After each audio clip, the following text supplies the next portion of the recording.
Sachin Tendulkar. I just wanted to play cricket for India, and that was my life. World cricket का एकलौता ऐसा player जिसके नाम 100 international centuries है, सबसे ज्यादा इंटरनेशनल रन्स है और लगभग हर बैटिंग रिकॉर्ड कभी ना कभी उनके नाम रहा है। 50th Test match 100 for the great man. Yes, the youngest player to score a Test 100 in Australia. 95th ODI 50, 4800. लेकिन आज की डॉक्यूमेंट्री उन रिकॉर्ड्स के बारे में नहीं है। ये स्टोरी है उन 5 सालों की जिसने सचिन को सिर्फ एक वर्ल्ड क्लास बैट्समैन नहीं बल्कि गॉड ऑफ क्रिकेट बना दिया। ये वो टाइम था जब लगता था जैसे हर मैच, हर सीरीज और हर बड़े टूर्नामेंट का सेंटर ऑफ अट्रैक्शन सिर्फ एक प्लेयर हो। ये वो एरा था जब सामने Wasim Akram, Waqar Younis, Glenn McGrath, Shane Warne और मुथैया मुरलीधरन जैसे लेजेंडरी बॉलर्स जो अपने अपने करियर के पीक पर थे। लेकिन फिर भी अगर उन सबके बीच में किसी ने डोमिनेट किया तो वो सचिन तेंदुलकर थे। 1996 से 2001 के बीच में सचिन ने सिर्फ रन्स और सेंचुरीज नहीं बनाई बल्कि उन्होंने बैटिंग के वो स्टैंडर्ड सेट किए जिनको तोड़ना तो दूर की बात, लगभग 30 साल बाद भी कोई भी बैट्समैन उन तक पहुंच तक नहीं पाया। चाहे वो शारजा का लेजेंडरी डेजर्ट स्टॉर्म हो या शेन वॉर्न के लिए बना वो नाइटमेयर या फिर वर्ल्ड कप में अपने फादर को खोने के बाद स्कोर कर गई वो सेंचुरी। ये सिर्फ इनिंग्स नहीं थी बल्कि ये वो मोमेंट्स थे जिसने सचिन तेंदुलकर की लेगेसी को हमेशा के लिए बदल दिया। लेकिन अब क्वेश्चन ये है कि आखिर 1996 से 2001 के बीच में ऐसा क्या हुआ था जिसने सचिन तेंदुलकर के इस प्राइम को क्रिकेट हिस्ट्री का सबसे लेजेंडरी बैटिंग पीक बना दिया। आखिर ऐसा क्या था कि दुनिया के सबसे खतरनाक बॉलर्स भी सचिन को रोक तक नहीं पाए। और अगर सचिन तेंदुलकर का ये प्राइम इतना ही इम्पॉसिबल था तो लगभग 30 साल बाद भी कोई भी बैट्समैन उस लेजेंडरी बैटिंग पीक के आसपास तक भी क्यों नहीं पहुंच पाया। आज की वीडियो में हम सिर्फ सचिन की जर्नी नहीं देखेंगे बल्कि हम डिकोड करेंगे क्रिकेट हिस्ट्री के शायद सबसे इम्पॉसिबल बैटिंग पीक को। देखो, हर जनरेशन के पास अपना एक सुपरस्टार होता है लेकिन बहुत कम जनरेशन ऐसी होती है जिसके पास एक ऐसा प्लेयर होता है जिसके आउट होते ही पूरे कंट्री के घरों में टीवी बंद होने लगते हो। और 90s की जनरेशन के लिए वो नाम था सचिन रमेश तेंदुलकर। लेकिन गॉड ऑफ क्रिकेट बनने का सफर ना ही किसी वर्ल्ड कप से शुरू हुआ था और ना ही किसी रिकॉर्ड से। इनफैक्ट सच तो ये है कि जिस बैट्समैन को हम आज वर्ल्ड क्रिकेट का सबसे बड़ा आइकॉन मानते हैं उसको अपनी फर्स्ट ओडीआई सेंचुरी स्कोर करने के लिए 79 मैचेस का लंबा वेट करना पड़ा था। 1996 वर्ल्ड कप में जब पूरी दुनिया सचिन तेंदुलकर को देख रही थी तब वो सिर्फ 22 इयर्स के थे। लेकिन उस वर्ल्ड कप तक पहुंचने का सफर किसी नॉर्मल यंगस्टर जैसा बिल्कुल भी नहीं था। सिर्फ 16 साल की एज में पाकिस्तान के अगेंस्ट डेब्यू, सिर्फ 17 साल की एज में इंग्लैंड के अगेंस्ट टेस्ट सेंचुरी और फिर ऑस्ट्रेलिया और साउथ अफ्रीका जैसी टफेस्ट कंडीशंस में 100। लेकिन उनके करियर का रियल टर्निंग पॉइंट 1989 का डेब्यू नहीं था बल्कि वो मोमेंट आया 1994 ऑकलैंड न्यूजीलैंड के अगेंस्ट ओडीआई में। उस मैच से पहले सचिन मिडिल ऑर्डर में बैटिंग किया करते थे लेकिन जब उन्हें पहली बार ओपनिंग करने का चांस मिला तब उन्होंने सिर्फ अपॉर्चुनिटी ग्रैब नहीं करी बल्कि उन्होंने ओडीआई क्रिकेट खेलने के अप्रोच को पूरे तरीके से चेंज कर दिया। जहां उन्होंने न्यूजीलैंड के अगेंस्ट ओपनिंग में डेस्ट्रॉइंग बैटिंग करते हुए सिर्फ 49 बॉल्स में 82 रन स्कोर कर दिए थे। आज के टाइम पे भले ही ये इनिंग नॉर्मल लग सकती है लेकिन 90s के एरा में ओपनिंग बैट्समैन पहली बॉल से अटैक नहीं करते थे बल्कि टीम पहले सर्वाइव करती थी just because of swing and better bowling conditions. लेकिन सचिन ने ओडीआई क्रिकेट का वही रूल तोड़ दिया। उस एक पर्टिकुलर नॉक के बाद सचिन इंडियन टीम के परमानेंट ओपनर बन गए और फिर जो हुआ उसने सिर्फ उनका करियर नहीं बदला बल्कि ओडीआई क्रिकेट खेलने और देखने के तरीके को भी पूरे तरीके से चेंज कर दिया। फिर आया 1996 वर्ल्ड कप। ये फर्स्ट टाइम था जब इंडिया वर्ल्ड कप होस्ट कर रहा था तो इंडियन टीम पे प्रेशर वो नेक्स्ट लेवल था। हालांकि टीम में एक्सपीरियंस प्लेयर्स की कमी नहीं थी लेकिन फिर भी अगर किसी फैन से उस टाइम पर पूछा जाता है कि इंडिया को ये वर्ल्ड कप कौन जिता सकता है तो ज्यादातर लोग सिर्फ एक ही नाम लेते हैं, सचिन तेंदुलकर। और सचिन ने भी फैंस के इस ट्रस्ट को टूटने नहीं दिया। जहां वर्ल्ड कप के पहले ही मैच में केन्या के अगेंस्ट सेंचुरी, फिर वेस्ट इंडीज के अगेंस्ट एक क्रूशियल मैच विनिंग नॉक, फिर ऑस्ट्रेलिया के अगेंस्ट प्रेशर मैच में 90 रन्स और फिर श्रीलंका के अगेंस्ट 137 रन्स की मास्टर क्लास सेंचुरी। हर मैच के बाद एक बात और क्लियर होती जा रही थी कि इंडिया वर्ल्ड कप खेल जरूर रहा है लेकिन ये पूरा वर्ल्ड कप सचिन के अराउंड ही घूम रहा था। फिर आया श्रीलंका के अगेंस्ट सेमीफाइनल। इस मस्ट विन सेमीफाइनल में जब तक सचिन क्रीज पे थे इंडिया मैच में थी लेकिन जैसे ही सचिन आउट हुए सब कुछ बदल गया और पूरी इंडियन बैटिंग लाइनअप कोलैप्स कर गई। ये कोलैप्स इतना बड़ा और इतना कंट्रोवर्शियल था कि ईडन गार्डन में बैठे हर फैन ने स्टेडियम में ऐसा हंगामा किया कि उस सेमीफाइनल को वहीं रोकना पड़ा और श्रीलंका को इस सेमीफाइनल का विनर डिक्लेयर कर दिया गया। और यही वो डिफीट बनी जिसने इंडियन क्रिकेट के फ्यूचर को पूरे तरीके से बदल दिया।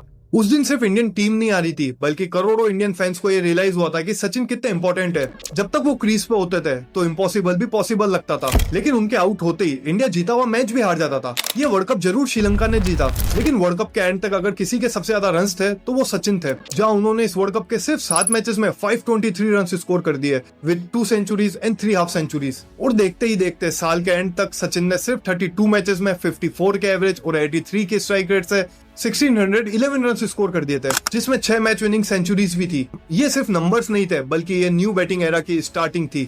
22 की एज में सचिन सिर्फ इंडिया के बैट्समैन नहीं रहते, बल्कि वो इंडियन क्रिकेट के सबसे बड़े फेस बन चुके थे। और शायद इसी वर्ल्ड कप के बाद पहली बार बीसीसीआई को लगा कि जिस लड़के पे पूरा इंडिया इतना ट्रस्ट करता है, अब उसी को इंडियन टीम की कैप्टेंसी दे देनी चाहिए। और यकीन मानिए, यहीं से शुरू होता है सचिन के करियर का सबसे लेजेंडरी और सबसे टफ फेज। ये 1996 के बाद सचिन सिर्फ टीम इंडिया के मोस्ट रिलायबल बैट्समैन नहीं रहते, बल्कि उनके नाम के साथ एक और रेस्पॉन्सिबिलिटी ऐड हो चुकी थी, क्योंकि सिर्फ 23 इयर्स की एज में बीसीसीआई ने उनको इंडियन टीम का कैप्टन बना दिया। ये अभी सुनने में जितना एक्साइटिंग लग रहा है, लेकिन रियलिटी उतनी ही डार्क थी। एक ऐसी रियलिटी जिसने उनके लेजेंडरी करियर पर एक धब्बा लगा दिया, जिसके बारे में हम वीडियो में आगे बात करेंगे। क्योंकि उस टाइम पर इंडियन टीम ट्रांजिशन फेज में थी, टीम बदल रही थी और इंडियन क्रिकेट में भी मैच फिक्सिंग इन्वॉल्व हो चुकी थी। अगर आपको इंडियन क्रिकेट की सबसे बड़ी मैच फिक्सिंग स्कैंडल पे पूरा डिटेल वीडियो देखना है तो just click on I button, otherwise मैंने लिंक डिस्क्रिप्शन में भी दिया है। सचिन के कैप्टन बनने के जस्ट बाद टीम इंडिया इंग्लैंड के टूर पे गई। वहाँ की स्विंगिंग कंडीशंस, ड्यूक बॉल और इंग्लैंड के एक्सपीरियंस बॉलर्स, ऐसी कंडीशंस जहाँ दुनिया के बड़े बड़े बैट्समैन स्ट्रगल करते थे, लेकिन सचिन ने वहीं अपनी क्लास दिखाई और सिर्फ 3 टेस्ट मैचेस में 86 के एवरेज और 2 सेंचुरीज के साथ 428 रन स्कोर कर दिए। ये सिर्फ एक सक्सेसफुल सीरीज नहीं थी, बल्कि ये आंसर था उन लोगों को जो सोच रहे थे कि कैप्टेंसी सचिन की बैटिंग को स्लो कर देगी। हालांकि इस टाइम पर सचिन लगातार रन बना रहे थे, लेकिन टीम इंडिया मैचेस नहीं जीत पा रही थी। और धीरे धीरे हर डिफीट के बाद फैंस और मीडिया का फोकस सचिन की बैटिंग से हटकर उनकी कैप्टेंसी पे शिफ्ट होने लगा। यानी कैप्टेंसी का प्रेशर वो लगातार बढ़ रहा था, लेकिन सचिन के रन्स वो रुकने का नाम नहीं ले रहे थे। फिर आया south Africa tour, and believe me, उस टाइम पर साउथ अफ्रीकन कंडीशंस में खेलना किसी भी बैट्समैन के लिए सबसे बड़ा चैलेंज माना जाता था। लेकिन उसी सीरीज के केपटाउन टेस्ट में जब इंडियन टीम अपने टॉप 5 विकेट सिर्फ 58 रन पे लूज करके स्ट्रगल कर रही थी, तब सचिन ने सिंगल हैंडेडली उन्हीं टफ कंडीशंस में 169 रन की एक फाइटिंग नॉक खेल दी। ये सिर्फ एक सेंचुरी नहीं थी, बल्कि ये नॉक दिखाती है कि सचिन सिर्फ फ्लैट विकेट्स पे रन बनाने वाले बैट्समैन नहीं थे, बल्कि जब पूरी इंडियन बैटिंग लाइनअप प्रेशर में थी, तब भी वो बैट्समैन के लिए दुनिया की मोस्ट हॉस्टाइल कंडीशंस में भी लास्ट तक खड़े रहे। इसलिए केपटाउन टेस्ट की इस 169 रन की नॉक को उनके करियर की सबसे अंडररेटेड इनिंग्स में काउंट करी जाती है। साउथ अफ्रीका के बाद श्रीलंका सीरीज आई और यहाँ पर भी स्टोरी सेम रही। वर्ल्ड चैंपियन श्रीलंका के अगेंस्ट भी सचिन के बैट से 143 रन, 139 रन और 117 रन की बड़ी नॉक निकली। एंड उस टाइम पर श्रीलंकन टीम सिर्फ स्ट्रॉन्ग टीम नहीं थी, बल्कि वो वर्ल्ड क्रिकेट की बेस्ट टीम में से एक थी, जिसका सीधा मतलब था कि कंडीशन चाहे साउथ अफ्रीका की हो, इंग्लैंड की हो या फिर श्रीलंका की, एक चीज कॉमन थी कि सचिन हर जगह रन स्कोर कर रहे थे। जब ये 1997 खत्म हुआ, तब एक बात क्लियर हो चुकी थी कि वर्ल्ड कप 1996 परफॉर्मेंस सिर्फ वन टाइम परफॉर्मेंस नहीं थी, लेकिन जितनी स्पीड से सचिन रन्स बना रहे थे, उतनी ही स्पीड से कैप्टेंसी का प्रेशर वो उनके ऊपर बढ़ता जा रहा था। एक तरफ दुनिया उनको वर्ल्ड का बेस्ट बैट्समैन बोल रही थी, और वहीं दूसरी तरफ इंडिया में उनकी कैप्टेंसी पे क्वेश्चंस रेज होना स्टार्ट हो चुके थे। और फिर बीसीसीआई ने एक ऐसा डिसीजन लिया जिसने पहले सचिन को तोड़ दिया, लेकिन वही डिसीजन कुछ महीनों बाद वर्ल्ड क्रिकेट को सचिन का सबसे डेंजरस वर्जन दिखाने वाला था। ये 1997 के एंड तक सचिन अपनी बैटिंग से पूरे वर्ल्ड को इम्प्रेस कर रहे थे, लेकिन उस टाइम पर इंडियन टीम वैसे रिजल्ट्स नहीं ला पा रही थी। लेकिन इसी बीच बीसीसीआई ने एक ऐसा डिसीजन लिया जिसने सचिन को अंदर तक हर्ट कर दिया और उन्हें इंडियन टीम की कैप्टेंसी से हटा दिया गया। लेकिन सबसे शॉकिंग बात यह थी कि उन्हें इस डिसीजन के बारे में बीसीसीआई या फिर सेलेक्टर्स ने नहीं बताया, बल्कि उनको पता चला मीडिया के थ्रू। ये मोमेंट किसी भी प्लेयर के लिए हार्ट ब्रेकिंग हो सकता था, लेकिन शायद बीसीसीआई को भी नहीं पता था कि उन्होंने सचिन से कैप्टेंसी तो जरूर ली है, लेकिन अब पूरा वर्ल्ड सचिन तेंदुलकर का सबसे डेंजरस वर्जन देखने वाला था। ये 1998 ये सिर्फ सचिन के करियर का बेस्ट साल नहीं था, बल्कि आज भी क्रिकेट एक्सपर्ट्स के अकॉर्डिंग ये क्रिकेट हिस्ट्री में किसी भी बैट्समैन का सबसे ग्रेटेस्ट कैलेंडर ईयर था। एक ऐसा साल जिसने सचिन को गॉड ऑफ क्रिकेट बना दिया। जब बांग्लादेश में खेली गई सिल्वर जुबली इंडिपेंडेंस कप में सचिन ने सबसे पहले पाकिस्तान के अगेंस्ट 44 बॉल में 67 रन, देन नेक्स्ट मैच में 78 बॉल्स में 91 रन, और फिर फाइनल्स में सिर्फ 26 बॉल्स में 41 रन बनाकर इंडिया को 315 रन का एक मैसिव टारगेट चेस करा दिया, वो भी पाकिस्तान के उन बॉलर्स के अगेंस्ट जिनसे पूरी दुनिया डरती थी। ये एक ऐसा टारगेट था जो उस टाइम पर ओडीआई क्रिकेट में ऑलमोस्ट इम्पॉसिबल माना जाता था, लेकिन इंडिया ने वो टारगेट चेस किया और उस विक्ट्री के सेंटर में सिर्फ एक ही नाम था, सचिन तेंदुलकर। लेकिन ये उनके उस पीक का सिर्फ एक ट्रेलर था, क्योंकि इसके बाद मार्च 1998 में ऑस्ट्रेलियन टीम इंडियन टूर पे आई और उस टाइम पे शेन वॉर्न दुनिया के सबसे खतरनाक स्पिनर थे। And because of this media ने पूरी सीरीज को एक ही नाम दे दिया, Shane Warne versus Sachin Tendulkar. सबको लग रहा था कि ये दो डिफरेंट टैलेंट्स की फाइट होगी, लेकिन बहुत कम लोग ये जानते हैं कि सचिन ने इस बैटल की प्रिपरेशन सीरीज शुरू होने से पहले ही कर दी थी। जहाँ वो मुंबई में former leg spinner Laxman Sriramakrishnan के साथ घंटों तक नेट में प्रैक्टिस करते थे ताकि शेन वॉर्न जैसी टर्न, ड्रिफ्ट एंड बाउंस को पहले ही रीड किया जा सके। और इस प्रिपरेशन का पहला रिजल्ट ऑस्ट्रेलिया को टेस्ट मैच में नहीं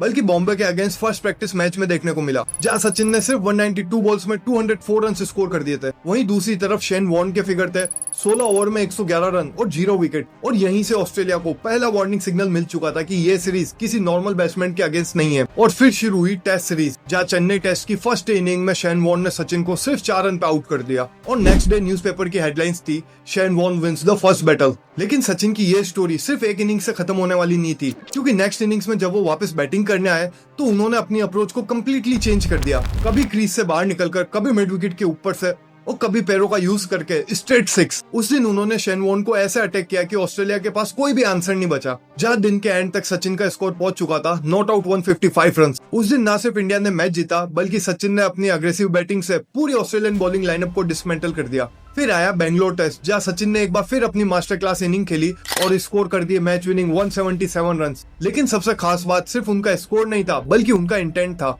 जहाँ उन्होंने उस इनिंग में 86 के स्ट्राइक रेट से बैटिंग करी थी। ऐसी स्ट्राइक रेट उस एरा में जहाँ बैट्समैन के लिए सबसे ज्यादा टफ कंडीशंस होती थी।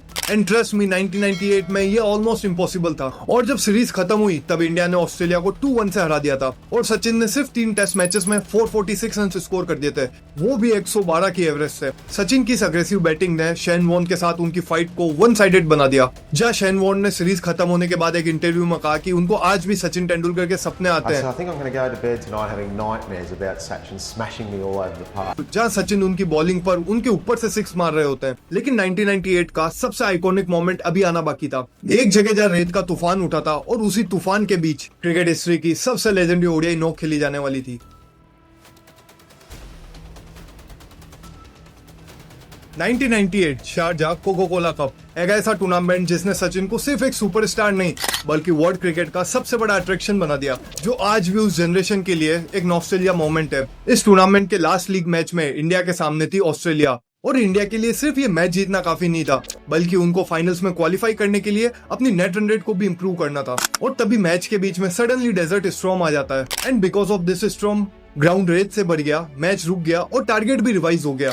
और अब इंडियन टीम के लिए टारगेट एंड प्रेशर दोनों पहले से ज्यादा था। कुछ प्लेयर्स होते हैं जो प्रेशर में टूट जाते हैं, वहीं कुछ प्लेयर्स ऐसे होते हैं जो प्रेशर मोमेंट में अपना बेस्ट गेम देते हैं और सचिन तेंदुलकर भी उन्हीं में से एक थे। क्योंकि जब वापस मैच स्टार्ट हुआ तो एक बार फिर उनके सामने मैकग्राथ, क्रेस्कोविच, फ्लेमिंग और टॉम मूडी जैसे एक्सपीरियंस बॉलर्स थे। लेकिन उस दिन सचिन अलग ही जोन में बैटिंग कर रहे थे और इतने बड़े सैंडस्टॉर्म के बाद भी उन्होंने सिर्फ 131 बॉल्स में 143 रन की आइकॉनिक नॉक खेल दी। एक ऐसी नॉक जिसने ऑस्ट्रेलिया के घमंड को पूरे तरीके से तोड़ दिया था। ये इनिंग सिर्फ इंडिया को फाइनल तक नहीं ले गई बल्कि ये इनिंग इतनी स्पेशल और इतनी अट्रैक्टिव थी कि इसको नाम मिला द डेजर्ट स्टॉर्म। आज भी जब क्रिकेट की ग्रेटेस्ट ओडीआई नॉक की बात होती है तो शारजाह की वो रात सबसे पहले याद आती है। लेकिन सचिन तेंदुलकर और ऑस्ट्रेलिया के बीच की ये राइवलरी यहीं खत्म नहीं हुई, क्योंकि उस स्पेशल नॉक के सिर्फ 2 दिन बाद डेट थी 24 अप्रैल 1998, सचिन तेंदुलकर का 25th बर्थडे, जहाँ फाइनल्स में एक बार फिर इंडिया के सामने थी माइटी ऑस्ट्रेलिया और एक बार फिर पूरी कंट्री की उम्मीदें थी सचिन के ऊपर। और इस बार इंडिया को 273 रन का टारगेट चेस करना था। हालांकि सचिन के ऊपर प्रेशर लास्ट मैच के कंपेयर वाइज ज्यादा था, लेकिन रिजल्ट वही निकला, जहाँ सचिन ने एक बार फिर 134 रन की मैच विनिंग नॉक खेली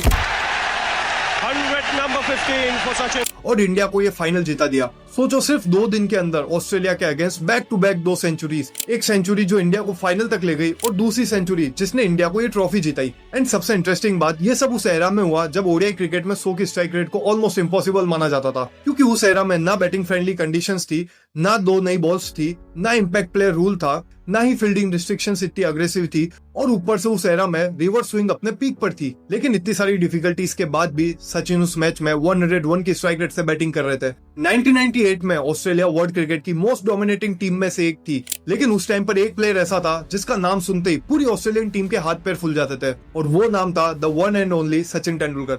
अब ये सिर्फ रन्स की बात नहीं थी, बल्कि जब भी 1998 में कोई फाइनल आता या कोई प्रेशर मैच आता तब इंडिया की सबसे बड़ी और एकलौती होप सचिन ही होते थे। ये वही फेज था जहाँ सचिन सिर्फ रन स्कोर नहीं कर रहे थे बल्कि अपनी बैटिंग के दम पर सिंगल हैंडेडली मैच का रिजल्ट डिसाइड कर रहे थे, जहाँ उन्होंने अकेले उस साल 12 मैन ऑफ द मैच और 5 man of the series award जीते। जो इस बात का प्रूफ है कि उस साल सचिन किस फॉर्म में बैटिंग कर रहे थे। और जब वो साल खत्म हुआ तो उनके नंबर किसी वीडियो गेम जैसे लग रहे थे, जहां उन्होंने उस साल ओडीआई क्रिकेट में सिर्फ 34 मैचेस में 65 की एवरेज एंड 100 के ऊपर स्ट्राइक रेट से 1894 रन स्कोर कर दिए थे, जिसमें 9 सेंचुरीज भी थी। और सबसे हैरान करने वाली बात यह है कि आज लगभग 30 साल बाद भी एक कैलेंडर ईयर में इतने ओडीआई रन्स का रिकॉर्ड कोई नहीं तोड़ पाया। और सिर्फ ओडीआई नहीं, बल्कि उस साल उन्होंने टेस्ट क्रिकेट में सिर्फ 5 मैचेस में 647 रन स्कोर कर दिए थे। लेकिन सिर्फ रिकॉर्ड्स को देखकर ईयर 1998 के डोमिनेशन को समझना वो गलती होगी। लेकिन रियल बात यह है कि उस साल सचिन जब भी बैटिंग करने आते थे तब पूरी कंट्री को लगता था कि इंडिया ये मैच जरूर जीतेगा। और जैसे ही सचिन आउट होते थे फैंस टीवी बंद कर दिया करते थे। और यही वो मोमेंट था जब पूरे वर्ल्ड ने सचिन को गॉड ऑफ क्रिकेट कहना शुरू कर दिया था। लेकिन हर पीक के बाद एक वर्स्ट फेज जरूर आता है, और सचिन के लिए वो फेज ग्राउंड पर नहीं बल्कि उनकी पर्सनल लाइफ में आने वाला था, जहाँ सचिन को सिर्फ वर्ल्ड के बेस्ट बॉलर्स को फेस नहीं करना था बल्कि अपनी लाइफ के सबसे बड़े दर्द को भी फेस करना था।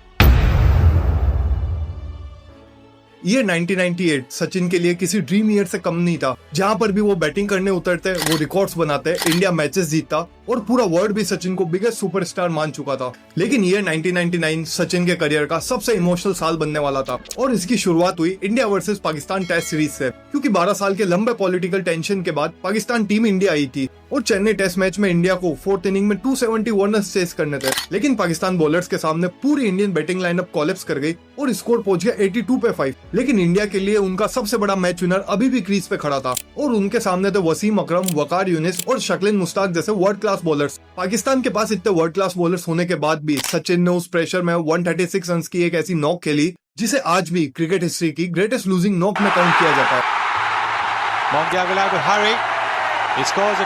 है। क्योंकि जब तक सचिन क्रीज पे थे टीम इंडिया मैच जीत रही थी, लेकिन जैसे ही वो आउट हुए बाकी बैटिंग सिर्फ 4 रन और ऐड कर पाई और इंडिया ये क्लोज मैच सिर्फ 12 रन से हार गई। हालांकि इस टेस्ट मैच में सचिन को प्लेयर ऑफ द मैच का अवार्ड मिला, लेकिन उस टाइम पर वो इतने हर्ट थे कि वो अवार्ड तक लेने नहीं आए। लेकिन उनकी लाइफ का सबसे डार्क और सबसे इमोशनल फेज वो अब आने वाला था, और वो आया 1999 वर्ल्ड कप में। 1999 वर्ल्ड कप के बीच में सचिन के फादर रमेश तेंदुलकर एक्सपायर हो जाते हैं, जिसके कारण वो इमीडिएटली इंडिया वापस आए, अपने फादर को लास्ट बाय का, और सिर्फ कुछ ही दिनों के बाद दोबारा इंग्लैंड वर्ल्ड कप खेलने पहुंच गए। और जब वो वर्ल्ड कप खेलने वापस आए तो उनके सामने थी केन्या टीम। लेकिन उस दिन सचिन सिर्फ बैटिंग नहीं कर रहे थे बल्कि अपने इमोशंस को बैट से बयां कर रहे थे। उस मैच में उन्होंने नॉट आउट 140 रन बनाए, जिसने उस दिन हर एक इंडियन क्रिकेट फैन को इमोशनल कर दिया। इतने बड़े हार्ट ब्रेक के बाद भी सचिन के बैट से रन रुकने का नाम नहीं ले रहे थे। इसके बाद उसी साल न्यूजीलैंड के अगेंस्ट अहमदाबाद में उन्होंने अपने टेस्ट करियर का फर्स्ट डबल 100 भी स्कोर किया। सचिन के लिए ईयर 99 शायद 98 के कंपेयर वाइज इतना एक्स्ट्रा ऑर्डिनरी नहीं रहा था। उस साल के एंड तक सचिन ने टेस्ट क्रिकेट में 1000 से ज्यादा रन स्कोर कर दिए थे। वहीं ओडीआई क्रिकेट में भी उन्होंने 43 के एवरेज से 843 रन स्कोर करे थे। लेकिन अगर इमोशंस और कैरेक्टर की बात करें तो शायद ये साल सचिन के करियर का सबसे बड़ा साल था। और जब नया मिलेनियम शुरू हुआ तब सचिन सिर्फ इंडिया के सुपरस्टार नहीं थे बल्कि वो वर्ल्ड क्रिकेट के लिए एक बेंचमार्क बन चुके थे। लेकिन सबसे बड़ा क्वेश्चन अभी भी बाकी है, क्या 1996 से 2001 के बीच वाला सचिन क्रिकेट हिस्ट्री का ग्रेटेस्ट बैटिंग पीक था, या फिर आज भी हम उस एरा की ग्रेटनेस को सिर्फ नंबर से ही मेजर करते हैं। ईयर 1998 सचिन तेंदुलकर के करियर का सबसे आइकॉनिक साल जरूर था, लेकिन अगर हम सिर्फ उसी साल को देख के सचिन की ग्रेटनेस को जज करें तो स्टोरी अधूरी रह जाएगी। क्योंकि सचिन का पीक सिर्फ एक साल का नहीं था बल्कि वो लगातार 1996 वर्ल्ड कप से 2001 तक चला। और इसीलिए शायद आज भी जब क्रिकेट हिस्ट्री में ग्रेटेस्ट बैटिंग पीक की बात होती है तो सचिन का नाम सबसे पहले लिया जाता है। इन 5 सालों में सचिन ने ओडीआई क्रिकेट में 46 के एवरेज एंड 89 की स्ट्राइक रेट से 6967 रन स्कोर करे थे, जिसमें 24 सेंचुरीज भी थी। एंड ट्रस्ट मी, उस टाइम पर दुनिया का कोई भी बैट्समैन उनके आसपास तक नहीं था। और सिर्फ ओडीआई क्रिकेट ही नहीं बल्कि टेस्ट क्रिकेट में भी उन्होंने उस एरा में 61 के एवरेज से 4237 रन स्कोर करे थे, जिसमें 19 सेंचुरीज भी थी। यानी कि इन 5 सालों में सचिन ने 11,000 से ज्यादा इंटरनेशनल रन स्कोर कर दिए थे विद 41 सेंचुरीज। इतने रन जो आज भी कई बैट्समैन अपने पूरे करियर में नहीं बना पाते, सचिन ने वो सिर्फ 5 सालों में बना दिए थे। यानी फॉर्मेट बदला, कंडीशंस बदली, अपोनेंट बदले, लेकिन एक चीज कभी नहीं बदली और वो थे सचिन के रन। लेकिन सिर्फ नंबर्स को देख के इस पीक को समझना गलती होगी, क्योंकि रियल ग्रेटनेस ये है कि ये रन किस एरा में आए। क्योंकि उस टाइम पे ना तो 2 नई बॉल्स का रूल था, ना फ्री फ्लोइंग बैटिंग रूल्स थे, ना ही पिचेस फ्लैट एंड बाउंड्रीज छोटी होती थी, और ना ही बैट्समैन के लिए इतनी प्रोटेक्शन थी। उस एरा में फास्ट बॉलर्स बिना डरे बाउंसर्स डालते थे, रिवर्स स्विंग अपने पीक पर थी और ओवरसीज कंडीशंस में बैटिंग करना आज से भी ज्यादा टफ माना जाता था। और सामने होते थे Wasim Akram, Waqar Younis, Glenn McGrath, Courtney Walsh, Chaminda Vaas, Shaun Pollock और स्पिन में Shane Warne and Muttiah Muralitharan जैसे लेजेंडरी बॉलर्स, यानी एक ही जनरेशन में क्रिकेट हिस्ट्री के सबसे dangerous bowlers. And trust me, ये वो एरा था जहाँ फास्ट बॉलिंग अपने पीक पर थी। लेकिन हैरानी की बात ये नहीं है कि सचिन ने इनके अगेंस्ट रन स्कोर करे, हैरानी की बात ये है कि उन्होंने इन सबको उनके प्राइम में डोमिनेट किया। लेकिन सचिन की ग्रेटनेस सिर्फ अपोजिशन की वजह से नहीं बढ़ी। उस टाइम की इंडियन टीम आज जैसी इंडियन टीम जैसी नहीं थी और न ही उस टाइम पर इंडियन बैटिंग में इतना डेप्थ हुआ करता था। 90s के एरा में सचिन के आउट होते ही पूरा इंडियन बैटिंग लाइनअप प्रेशर में आ जाता था और शायद इसीलिए उस टाइम पर हर इंडियन क्रिकेट फैन सिर्फ एक ही बात कहता था, सचिन आउट तो टीवी ऑफ। ये सिर्फ एक डायलॉग नहीं था, बल्कि ये उस जनरेशन का रियलिटी चेक था। लोग उस टाइम पर टीम इंडिया की बैटिंग से ज्यादा सचिन की बैटिंग देखना पसंद करते थे और जब वो आउट होते थे तो कई फैंस के लिए मैच वहीं खत्म हो जाता था। ये वही एरा था जब केबल कनेक्शन भी इंडिया के हर घर तक पहुंच रहा था और उस टीवी स्क्रीन पर सबसे ज्यादा जो फेस दिखता था वो सचिन का था। और इसीलिए शायद आज भी जब cricket experts greatest batting peak की बात करते हैं तो ये डिस्कशन सिर्फ रन्स पे खत्म नहीं होता, बल्कि वो एरा की बात करते हैं, अपोजिशन की बात करते हैं, प्रेशर की बात करते हैं और सबसे इंपॉर्टेंट वो उस इम्पैक्ट की बात करते हैं जो सिर्फ कुछ प्लेयर्स ही छोड़ पाते हैं। और यही रीजन है कि सचिन को सिर्फ ग्रेटेस्ट बैट्समैन नहीं कहा जाता बल्कि गॉड ऑफ क्रिकेट कहा जाता है, क्योंकि हर जनरेशन के पास अपना एक ग्रेटेस्ट बैट्समैन होता है लेकिन हर जनरेशन को गॉड नहीं मिलता।